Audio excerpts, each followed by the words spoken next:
what I feel students really need to make it in this world is truly a good attitude. Like you're in the service industry, so you have to be present. You have to be positive. You got to put that phone away. Yes. You've got to be completely engaged with your client if you're doing a one-on-one treatment. You've got to be engaged with your class if you're an educator. You've got to just be engaged with your team if you're leading it. So attitude is everything. Yes. Um, and the way you look at the industry and what it can bring to you and other people is everything. Mhm.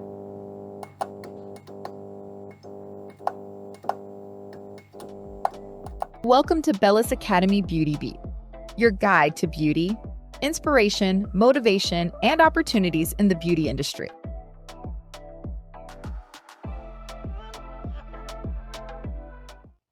Ever wonder where your career in beauty and wellness can take you? Well, we have a guest that should be able to answer that because she's lived it. We're talking about global flights, luxury spas, full circle moment that might just get you a little bit emotional about our industry. Joanne Berry is a big name in the spa and wellness world. She's a global consultant, award-winning educator, and a director in spa and wellness at Bellus Academy.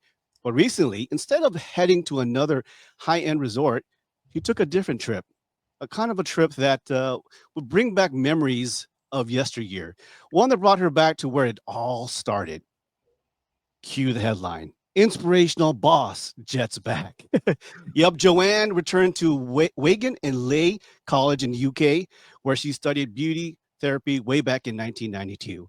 But she met with students, shared her story, and even got a treatment for one of them. That's not just a visit, that's a movie moment in the making. So let's welcome to the show the one and only Joanne Berry. Thank you so much, Floyd. I am so happy to be here. Thanks for having me today. And yeah, that was quite the visit going back to my old beauty school, I as you know. know, they were called. I think now they're more spa and wellness academies, but Mm, thank you for mhm. having me. Well, thank you so much. I've heard so much about you. We've met in and out every so often, and I think this is the first time we've seen each other, at least this year, even though it's virtually. So thank you. You're one of the highlights of Bellus Academy, and I'm so excited to talk to you and really get into the nitty gritty who you are and what you provide to this industry. So let's jump into the questions here, Joanne. I've got to ask you, 5,000 miles back to Wigan and Leigh College. What was it like walking into school again after all those years? I graduated my college in the UK in 1992, so it's quite some time ago, and it used to be a different campus. So since then, the way the industry's grown, so has my old school. So it moved from the original location, and now it's like 5 times the size that it was in the 90s when I was there. So walking back in was impressive to me because it had grown so much, which is a great testament to all the people who are coming into our industry now and getting licenses. Like they're obviously moving into a good industry. So that was very positive, very impressive. But what was even more moving and touching was seeing one of my old educators. Like I went to my beauty school per se Hmm. when I was 15 years old. I Yeah. graduated when I was 18, and Oh. my one of my original aesthetic teachers was still there. Mhm. And her name is Beverly Hyam, and I can't wait to send her this, video afterwards because she'll Yeah. be very pleased to see that. Of course, we're talking about this in America, so it was lovely to go back in Mhm. and see how much the industry has grown. Number one, but also, of course, to see one of my old mentors. Yeah. Great. Great. Exciting. It's always good to go back to where you started and just kind of revisit the old times and what has been growing since then. It is Yeah. 2025. For us, uh, it feels like yesterday, but it seems like a lifetime when you're really looking at what happened in the beginning. So let's go back for a second. What made you get into beauty wellness? I mean, was it one big aha moment, or was it like kind of ever slow growing kind of interest for you? So I have my grandmother, or as I would fondly call her, my nan in the north of England. I have my nan to thank for that. When I was younger, as in quite young, like, between the ages of 6 and 12 years old, my nan had a lot of roses in her garden. She would have me pick these roses, take off the petals, put them in water, make rose water, sell them on the street corner. She would be constantly growing things. That gave me this love for aromatherapy and just plants and herbal medicine, and just growing up around these kind of old folks remedies, we would call Hmm. them. Hmm. And then the power of touch. I always enjoyed doing any type of massage. I was the young teenager who got into skincare really young. Of course, we didn't have social media or anything like that then. All we had was the Body Shop. Hmm. And the Body Shop, you could go in and buy your cucumber eye gel for, the grand price of the equivalent to $1. So, getting into skincare young, getting into aromatherapy and understanding plants and herbs and flowers young, thanks to my nan, that led me to a career services talk at my high school. And when I was asked to drill down to two things that I really wanted to do, beauty therapy was one of them. Hmm. And when I found out it was a 2-year program, with an extension of 1 year for aromatherapy, I figured I could start working in the industry uh, straight away. So, that's what I did. I decided to take the beauty therapy route because it really hit all the things that inspired me, that I Hmm. liked, but also it was a short program in the way that I could go straight to a trade school. I didn't have to go to university. I could go Hmm. straight from high school to a trade school, get a license, and then start working straight away, which is really what I wanted to do. So that's how I got into it. Nice, nice. So you said in an article that students can go anywhere in the world and get paid well doing this Mm. type of work. I love that. What kinds of jobs are out there that people might not even think about? Well, I mean, for me personally, I graduated as a massage therapist. In England, you kind of graduate in all 4 areas. So, massage therapy, aesthetics, nails, and makeup. And then I did that extra year of aromatherapy. So, I could have gone into any one of those arenas, but I chose massage and aesthetics. And I was working in a spa, as a massage therapist and an esthetician working on clients. But then I quickly got into education. And I don't just mean education like what we do here at Bellus Academy, which is awesome, teaching the future professionals. But I'm talking about education for products, education for Mhm. brands. And I got picked up by a very well known UK brand that served all the cruise ships with their products and treatments. So I found myself at the training academy in London in the 90s, teaching people to go on cruise ships to do these treatments and sell these products for this particular London brand. And then it got so busy that I was asked to move, still in that training role, from the London office to the Miami office. And that's how I ended up in America. Mhm. And then with all the cruise ships, I just traveled the world, like just over and Wow. over again for free, just teaching. So that's one area I think that, when you have a license, people don't necessarily think of straight away, whether you're teaching in a classroom here in an institute or an Mhm. academy, or you're teaching for a product brand. And then other areas that I've seen people excel in are things like developing their own product lines. I Yeah. mean, Yeah. working with private label companies, I've seen very successful entrepreneurs come up with a product idea, take it to a private label, put their own marketing spin on it. You can do that with a license. Yeah. So that's big. And then the medical spa area, you can, in certain states in America, you can move with your aesthetics license into more med spa areas. Yes. So you Yeah. could become a laser technician. In the UK, you can do that as well. in different parts of the world, there's different licensing options from having, your aesthetics or massage therapy license. So there's lots of opportunities in our industry, I feel, not just working in a spa, working on clients, Yeah. and not just owning your own spa or having your own suite. There's so many more things you can do with this license. And it's certainly, the education piece has certainly served me well from a, number one, education, love it. That's my wheelhouse. Won't be changing that. But also from a travel, I love to travel, and Oh, I yeah. couldn't have asked for a better license to do that with. I know. I mean, this industry is such an opening door for a lot of people. Those who want to take that, and you're quite well, in the right where there's so much you can do with this license, just not just having a salon or being behind the table. So you worked, like you said, in spas all over the world. What's the different about the way people take care of themselves, say in Asia compared to Europe or US? That's a great question, because each geographical location, if you just look at the environmental factors and the weather, that affects our skin, it affects our health, it affects the way we think.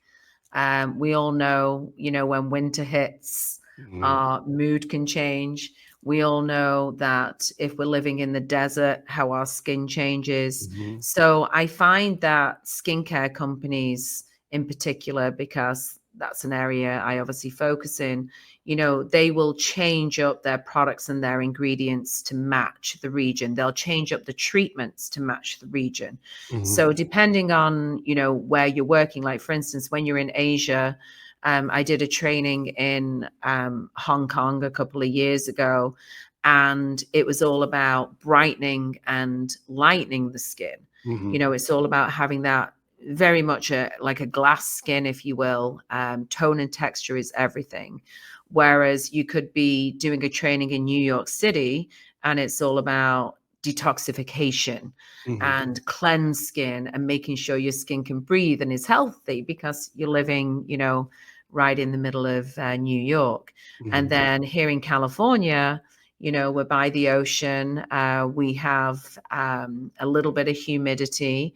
So Mhm. it's just keeping the oil at balance and just making sure you've got healthy skin, that you're protected from the sun, because we all know Yes, everybody loves to go surfing here and, yes. likes to be out in the sunshine as much as possible. So we, have to take care of our skin in different ways. So depending on what part of the world you're in, Mhm. I do feel that the skincare companies and product companies in general do a good job at working with the geographical location, but Mhm. also the demographic as well, and the age of that. So Yeah, yeah, yeah. I mean, I grew up in Asia, and so I'll call skincare was a lot different. And I grew up getting massages and getting facials. I was one of those kids. I just acne was just a burden to me, and that's why yeah, after I retired, I became an esthetician, and I love this whole industry. And I can tell from Asia to Europe and US how the different regions are different, depending on the skincare there.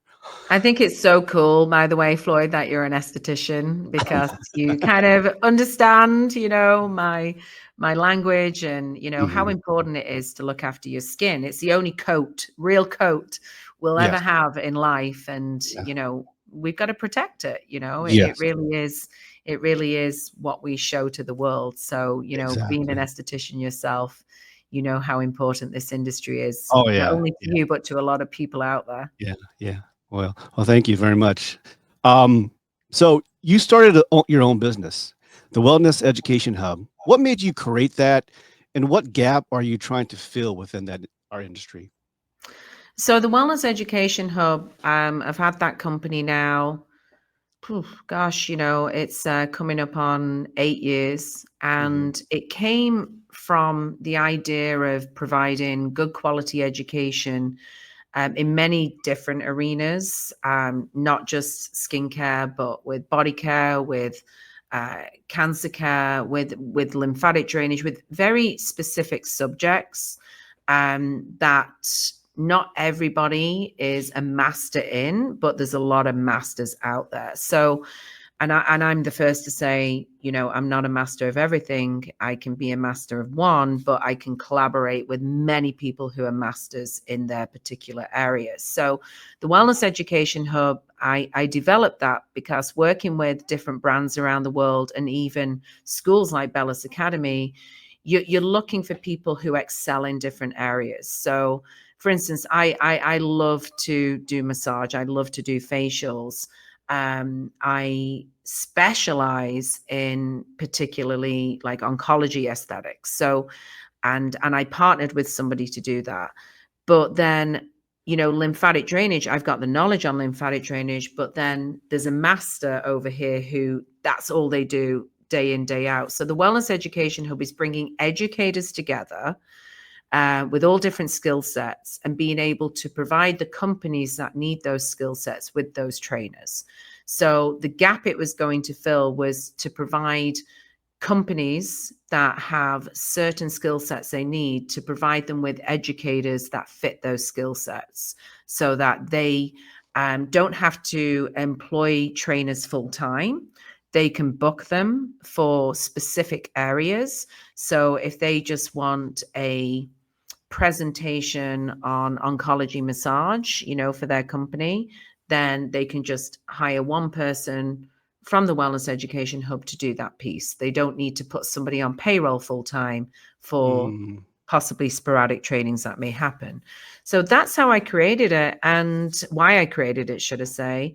And, the how behind it came from, just I'm out there all the time, all around the world. I meet some Always, yeah. amazing educators. Like I have treatments with them and they just blow my mind. And I'm like, wow, can you provide that training to other people? And if so, I kind of can introduce them to other people or at least know them so that if I hear of somebody looking for such talent, I can, refer them. Yeah, great, great, great. And I've actually attended one of your workshops, just watching from afar, and the education that you provide, man, it's just priceless. But Thank it's you. it's an ever growing industry that you always need to do. What's the new technology? What's the new technique? What's coming? And you being a global educator, you can bring all that stuff back to whatever state or city you attend to. Now, people call you teacher at heart. What do you think makes a class training really stick with someone, not just in their head, but in the heart? Storytelling.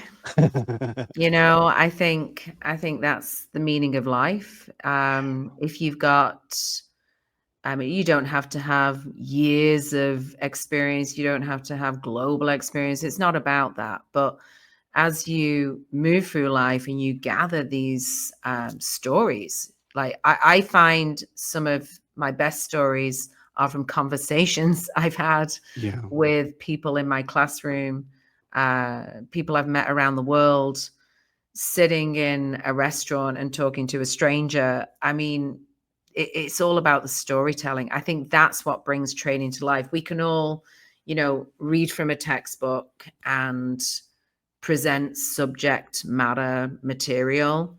But how do you bring it to life? How do you make it current? Well, if you can take what you can see in print and attach it to an experience or a story where it actually happened.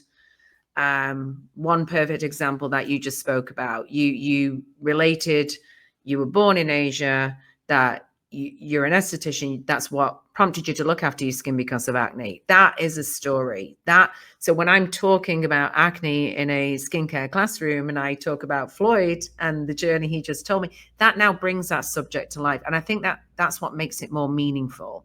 I think a student learning for the first time, especially with all the technology around us and the access we have to so much on social media and so many varying opinions, I think when you're having a direct conversation with another human being and they have a story to tell about what you're trying to teach in the classroom, I think that just makes it all the more better.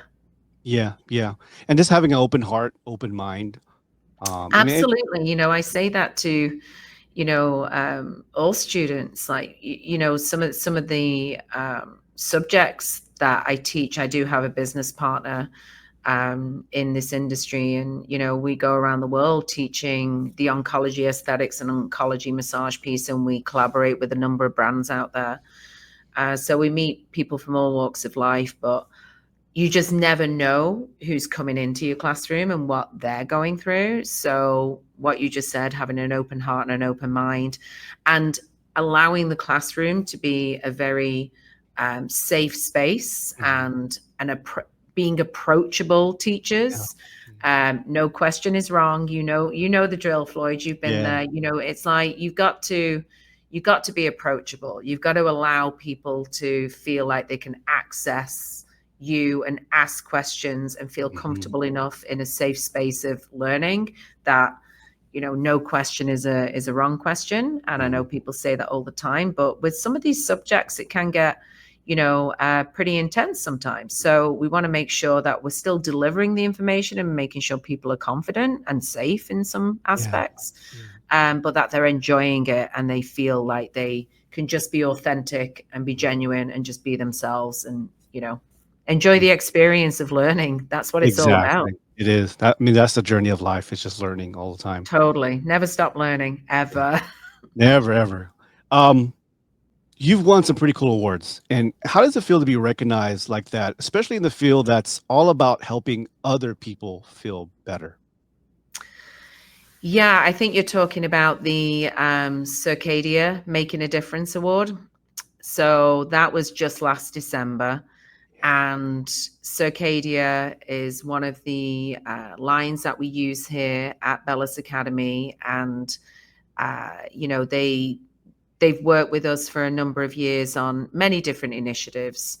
And it was actually 3 years ago, the Bellus Academy won that same award. You don't actually know that, Floyd, but Bellus Academy won the Making a Difference Award in 2022. So it's twice now, once as an academy, once as an individual. And I won it with my business partner because my business partner has had an oncology program. She created it in 2001, so it was kind of well ahead of the time. And with all that knowledge that she's garnered over those years, she was approached by Circadia to develop an online program for oncology aesthetics, and I helped her do that. So we just launched that on World Cancer Day this past February the 4th. And in the lead up to that, there was obviously a lot of work behind the scenes. You know what it's like doing all these podcasts and filming online modules and everything. There's a lot of prep work that you do. So we worked with them. And I think Circadia as a company could see what we're doing out there to make a difference by teaching others about how to confidently and safely treat a client going through chemotherapy or radiation, in treating them safely into your treatment room, welcoming them into your treatment room, because in the past, most schools have said it's a contraindication to work on somebody going through cancer treatment. But again, Christine, who developed the program, she's been doing this since 2001. So we know that you just have to be very safe and confident, and you just have to share the right knowledge with the right people. And that's how we both won the Making a Difference Award. Yeah. You mentioned this many times over, and it touches me a little bit because, my family is, going through it. You work with oncology, aesthetics, and massage, and I didn't tell you either. I'm also a barber, esthetician, and I'm also a massage therapist. Wow. Which is, I understand the power of touch and feel and energy, and it's a powerful work that you're doing. And I know you're specialized in the oncology, and I think one of the schools in San Diego that actually offers that type of therapy. What led you there? I mean, what advice would you give someone thinking about even doing this type of work?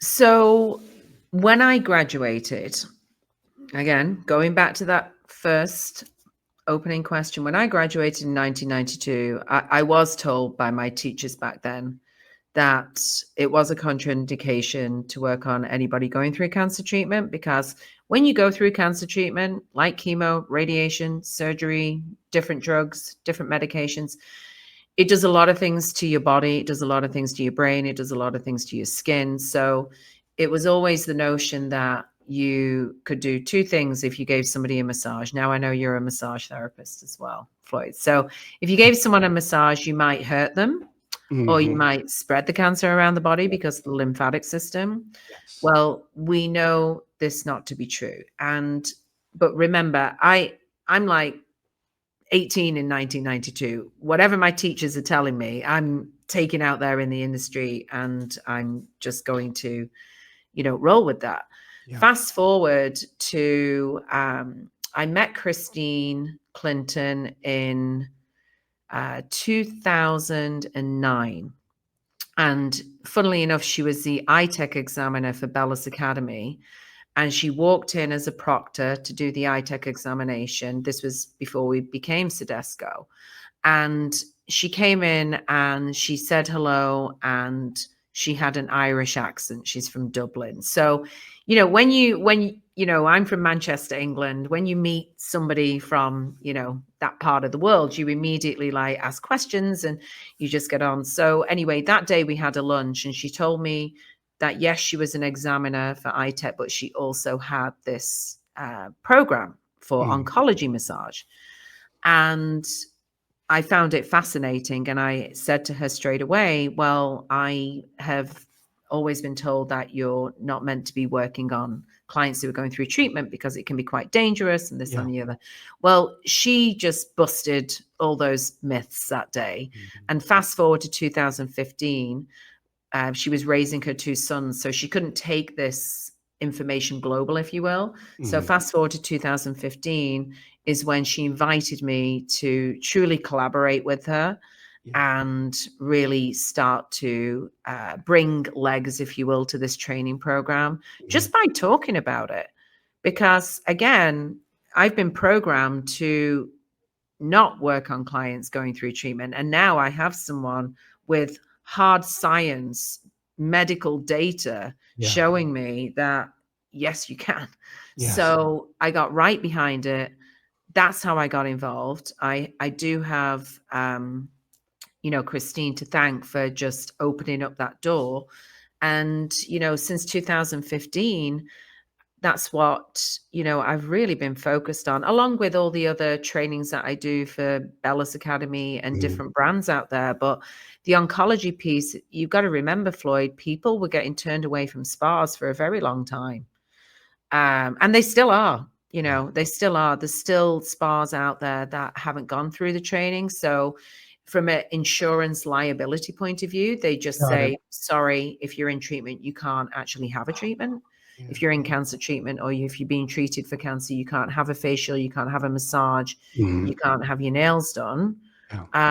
There's ways around this, but again, it's not just the training, it truly is a movement, because we want to move the industry into not turning people away. I mean, that is always going to be the premise of this training. You've got to just change the narrative out there, really. And that's what we're trying to do, one spa at a time. Yeah. Oh, that's a good t-shirt. One spa at a time. What do students today need in order to be successful in the beauty and wellness world?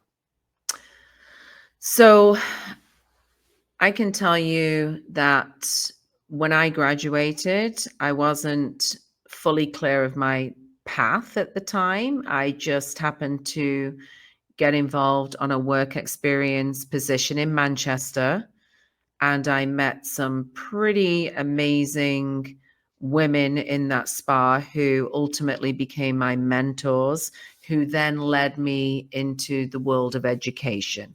So I think now, with the resources that we have, and there's a lot of competition out there. So what I feel students really need to make it in this world is truly a good attitude. You've got to, you're in the service industry, so you have to be present.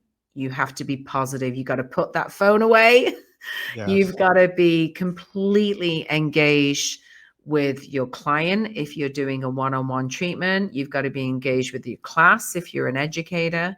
You've got to just be engaged with your team if you're leading it.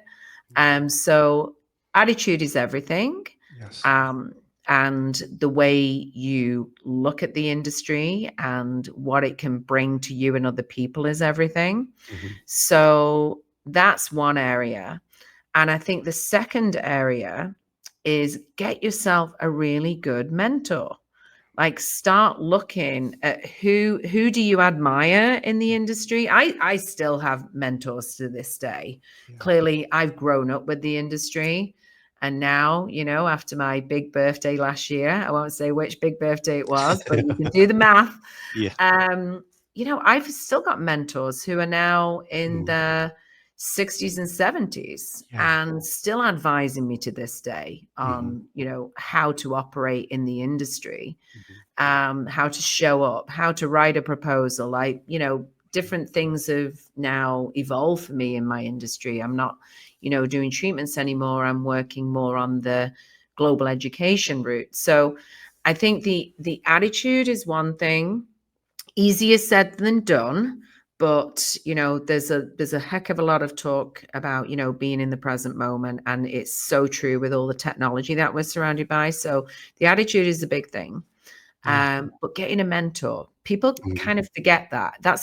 I feel that's a real integral step Yeah. of being successful in the industry, is find someone who is, or who you admire, or who you know, want to emulate, to Mhm. be like, Yeah. and just look at the way they work and, you know, contact them. Just simply Mhm. contact them and say, I would love to learn more from you. Sometimes you'll be really surprised when you reach out to people and just with your own passion and your own attitude, just say, look, I've been following you on social media, or I've been reading your book, or I've been watching what you've been doing in the industry, and I find it fascinating, or I find it inspiring. And, you know, I'd really appreciate, you know, you mentoring me or referring me to a mentor, and see where that goes. So I feel they're the two things that Yeah. students could truly, you know, use or do to be successful in our industry today in this present Yeah. time. Yeah. If you could go back and give advice in 1992, Joanne, on her first day of class, what would you tell her? Immediately get that mentor sorted out without a doubt.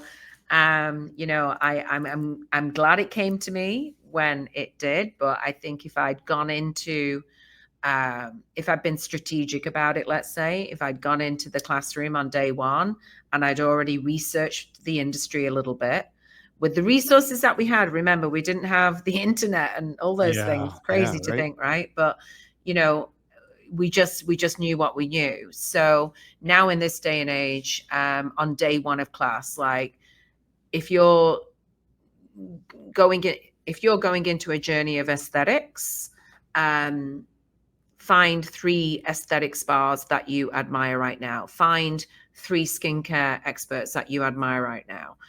Find 3 teachers, whatever it takes. But before you even start your journey in this industry, you know, just think about the mentors and the things you admire before you get into it, and go and experience what the industry is all about. You know, go and have a facial, go and have a massage, see how you're treated in a 5-star luxury spa as opposed to, you know, a day spa.